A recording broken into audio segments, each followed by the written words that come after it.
মাদকের বিরুদ্ধে কোস্টগার্ডের অভিযান, পটুয়াখালীতে ৭,৫০০ পিস ইয়াবাসহ এক মাদক কারবারি আটক। বৃহস্পতিবার ২৫শে জুন ২০২৬ দুপুরে কোস্টগার্ড মিডিয়া কর্মকর্তা লেফটেন্যান্ট কমান্ডার সাব্বির আলম সুজন এ তথ্য জানান।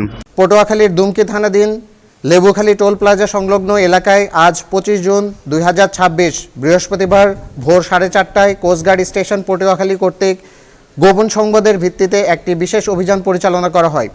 অভিযান চলাকালীন উক্ত এলাকায় সন্দেহজনক একটি যাত্রীবাহী বাসে তল্লাশি করে প্রায় ৩৭,৫০,০০০ টাকা মূল্যের ৭,৫০০ পিস ইয়াবা ও ৪,০৪৫ টাকা নগদ অর্থসহ একজন মাদক কারবারিকে আটক করা হয়। তিনি বলেন, পটুয়াখালীর দুমকি থানাধীন লেবুখালী টোল প্লাজার সংলগ্ন এলাকায় আজ ২৫শে জুন ২০২৬ বৃহস্পতিবার ভোর ৪:৩০টায় কোস্টগার্ড স্টেশন পটুয়াখালী কর্তৃক গোপন সংবাদের ভিত্তিতে একটি বিশেষ অভিযান পরিচালনা করা হয়। অভিযান চলাকালীন উক্ত এলাকায় সন্দেহজনক একটি যাত্রীবাহী বাসে তল্লাশি করে প্রায় ৩৭,৫০,০০০ টাকা মূল্যের ৭,৫০০ পিস ইয়াবা ও ৪,০৪৫ টাকা নগদ অর্থসহ একজন মাদক কারবারিকে আটক করা হয়। জব্দকৃত ইয়াবা, নগদ অর্থ ও আটককৃত মাদক কারবারির পরবর্তী আইনানুগ ব্যবস্থা গ্রহণের কার্যক্রম প্রক্রিয়াধীন রয়েছে।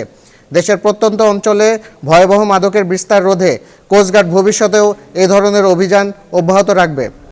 জব্দকৃত ইয়াবা, নগদ অর্থ ও আটককৃত মাদক কারবারির পরবর্তী আইনানুগ ব্যবস্থা গ্রহণের কার্যক্রম পরিচালনাধীন রয়েছে। তিনি আরও বলেন, দেশের প্রত্যন্ত অঞ্চলে ভয়াবহ মাদকের বিস্তার রোধে কোস্টগার্ড ভবিষ্যতেও এ ধরনের অভিযান অব্যাহত রাখবে। Khairul Bashar, the financial post.